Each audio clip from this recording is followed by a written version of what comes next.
Hello everybody, welcome back to another video. So in today's video, I'll just be playing a little bit of Minecraft while I'm reading some very scary true stories. And real quick, I just wanted to thank everybody for all the support in the past few videos. It means a lot to me how many views I've been getting, and just, I just never thought I'd be getting this many views, so I just want to say thank you to everyone for that. Anyways, enough of that, let's get straight to the first story. Someone tried my door handle every night at 2:17 a.m. I never used to be paranoid about locking my door. I live alone in a small rented portion at the end of a quiet street where nothing unusual ever really happens.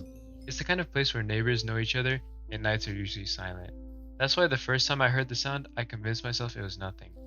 I woke up randomly in the middle of the night to a soft metallic click. At first, I thought it was part of a dream, but then I heard it again. A slow, careful rattle. It was my front door handle being pressed down. I grabbed my phone. 2:17 a.m. I froze in bed, staring into the darkness, listening as the handle moved once more, gently, like someone is testing it without wanting to make noise. After a few seconds, it stopped. No footsteps, no voices, just silence. Next morning, I told myself it was probably just the wind or metal shifting because of the temperature, even though deep down I knew exactly what it sounded like. The second night, I was awake when it happened. I remember checking the time at 2:16 a.m. before putting my phone down. Exactly 1 minute later, I heard it again. Click, rattle, slower this time, more deliberate. My heart started pounding so hard I could hear it in my ears. Whoever was outside wasn't aggressively trying to break in. They were calmly testing the handle, like they were hoping tonight might be the night I forgot to lock it. I didn't move. I didn't turn on any lights. I just lay there completely still until it stopped. By the third night, I knew it wasn't random. I turned off all the lights and stayed quietly in the living room, staring at the door. When 2:17 a.m. came, the handle slowly pressed down right in front of my eyes. The door shifted slightly in its frame, but the lock held. My entire body went cold.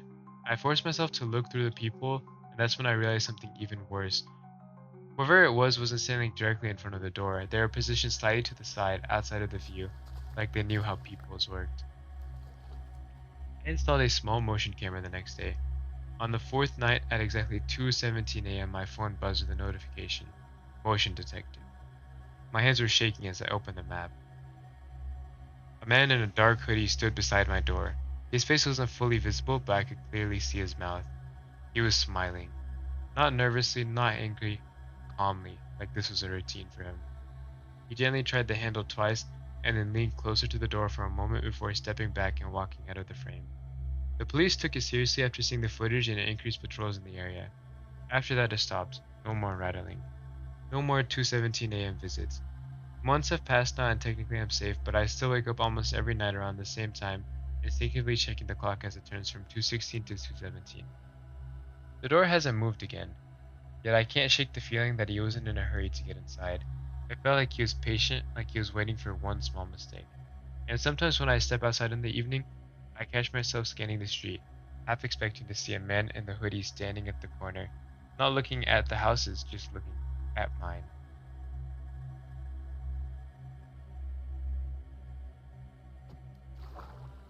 Babysitting gets creepy. I began babysitting at 13 to earn extra money to spend on horribly embarrassing things like Fall Out Boy CDs. I would almost always work for my dad's clients and get referred by word of mouth. I was babysitting for this one family who had a little girl 9 and a little boy 7. The parents seemed okay, giving me a full schedule to follow and jokingly threatening to beat any boy who might mysteriously show up after they left. It felt cruel for them to accuse me of even knowing a boy, given I basically looked like an overgrown baby with frizzy hair at that age. Almost immediately after the parents leave, the little girl sings in a creepy high-pitched voice, "We're all alone now." Radio. Cue the Shining soundtrack. "I know," the little voice chimed in. "Let's play rape." Looking back now, I know the kid probably just heard the term on TV, knew the word was shocking, and said it just for a reaction. I totally bought into it at that time, sputtering wide-eyed and changing the subject quite quickly. These kids were hell for the next hour. I wouldn't let them watch South Park on the TV because their parents did not seem like the type to allow their precious 7 or 9-year-old to watch a show like that. As soon as I said no, the little girl said casually, Oh, that's fine. We'll just go play PlayStation in the family room. Feel free to watch it out here. Nope. I knew exactly where this was headed. I said they could watch any other TV show in the living room while I made them dinner. The parents had left me instructions to make them sandwiches. I could handle that. Before I had even gotten out the bread, I heard a massive crash. It seems like the girl had broken a glass. Tutting and pissed, but ultimately with no way to punish her, I cleaned it up while the two incredibly weird kids watched with wide eyes. Dumping the broken glass in the trash, I went back to making the sandwiches. I'm a vegetarian, so while the kids had their chicken, I made a simple salad one for myself. Just as I was finishing, the little boy screamed out in what, even for my hyper-vigilant state as an accountable teenage babysitter, sounded like a pantomime of pain. Nonetheless, I ran over to the couch in the living room to check on him. My ankle, he howled, dramatically flopping back into the couch. While I tried to figure out how he had hurt his ankle, the little girl slipped out of the room. I was aware of this, but I didn't really pay any mind to it, because I was focusing on the little boy pretending to be in pain. He kept saying, I went to stand, but it hurts so much, I don't know how, over and over until his eyes suddenly flicked just behind me, where I could see the little girl standing with a smile on her face. He was miraculously healed. Yeah. At this point, I was just thinking the kids were a little weird, craved attention a little too much, and probably needed more parental involvement. Whatever. I was 13, and that $60 was only 4 hours away. I set out the sandwiches for the two to eat at the dining table, went to get a soda, and returned. After pouring soda for the both of them, I realized they hadn't even taken a bite of their sandwiches yet. I asked them what they were waiting for. They smiled. For you to take a bite of yours. I am so glad I had a gut feeling to open the top part of the bread of my sandwich, because when I did, I saw glass, broken glass, the broken glass I'd put in the trash. I stared in horror at the two little kids staring at me with menacing twin grins. I lost it, shouting, Are you serious? At the very least, you could have injured my mouth. What's wrong with you two? Instead of crying, apologizing, or pretending to be ashamed or confused, these little two fuckers began laughing. Not like kids. It was too low. It wasn't that silly free laugh kids laugh. It was low and threatening. I'll never forget that noise. My immediate reaction was, these kids are too young to be laughing like that. I called my older sister 17 at the time, and crying about what happened, and she came and took over for me. We left the house with chills after the parents arrived. I never babysat for those two again. What I can't get past is the level of premeditation that went into sprinkling the broken glass into my sandwich, and the totally remorseless way they responded, getting me upset. They were unlike any two kids I've ever met before.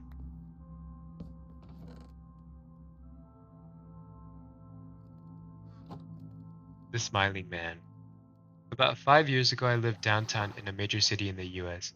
I've always been a night person, so I'd often find myself bored after my roommate, who is decidedly not a night person, went to sleep. To pass the time, I used to go for long walks and spend the time thinking. I spent 4 years like that, walking alone at night and never once had a reason to feel afraid. I always used to joke with my roommate that even the drug dealers in the city were polite, but all of that changed in just a few minutes of one evening.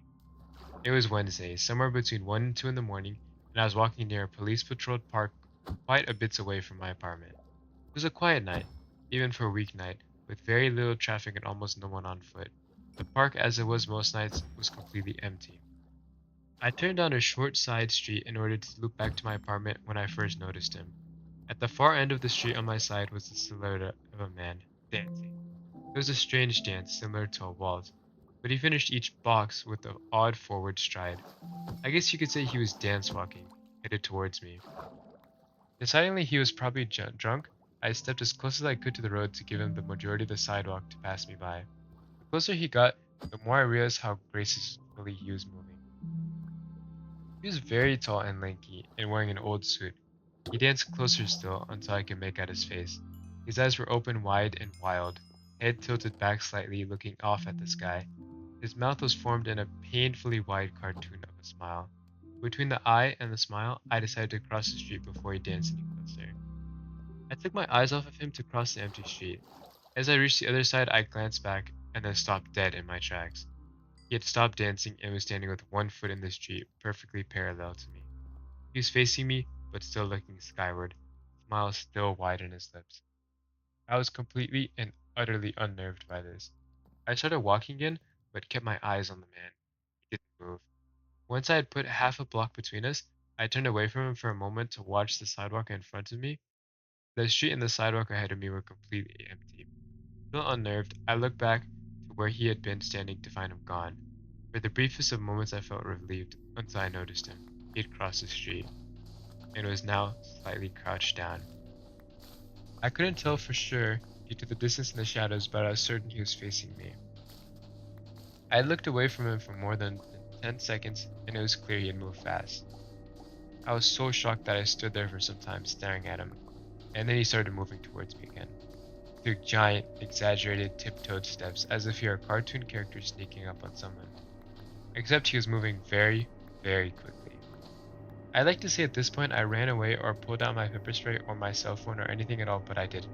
I just stood there, completely frozen as the smiling man crept towards me. And then he stopped again, about a car length away from me, still smiling a smile, still looking at the sky. When I finally found my voice, I blurted out the first thing that came to my mind. What I meant to ask was, "What do you want?" in an angry, commanding tone. What came out was a whimper. What the fuck?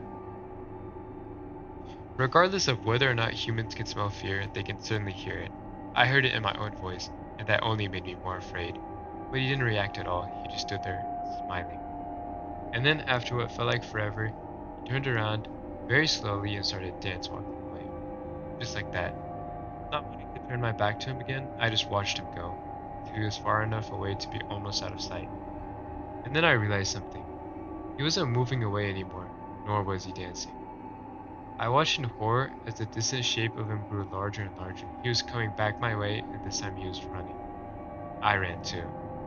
I ran until I was off the side of the road and back into a better lit road with sparse traffic. Looking behind me then, he was nowhere to be found. The rest of the way home I kept glancing over my shoulder, always expecting to see a stupid smile, but he was never there. I lived in that city for 6 months after that night, and I never went out for another walk. There was something about this face that always haunted me. He didn't look drunk, he didn't look high, he looked completely and utterly insane. And that's a very, very scary thing to see. Alright, that is it for my stories for today. I know it's a bit of a shorter video, but those stories were so scary. Especially that last one with the smiling man. If I was in the situation of that guy or girl, whoever that was, I honestly do not know what I would have done. That's honestly so scary. Especially because the guy, the smiling man, was going away and then he started running back to him. I don't even know if I'd be able to run away in that situation. I'd probably be scared and standing still. And then the babysitter one, that was also so scary. Like, what do you even do in that situation when you're babysitting kids and they put glass in your food? Like, when you think of something scary, you don't really think of kids, unless you're thinking of possession, I guess. But most of the time, you don't really think of kids, right? That's really scary to think of. Like, how do they get to that point to where they want to put glass in your sandwich? I honestly thought, like in my head, that it's probably because she didn't let them watch South Park, but still, doing that is that is really crazy. But those are my comments for the stories. I honestly thought they were really scary, so let me know what you guys think in the comments. If you made it this far in the video, thank you so much. Make sure to leave a comment if you have anything you'd like me to add or anything like that.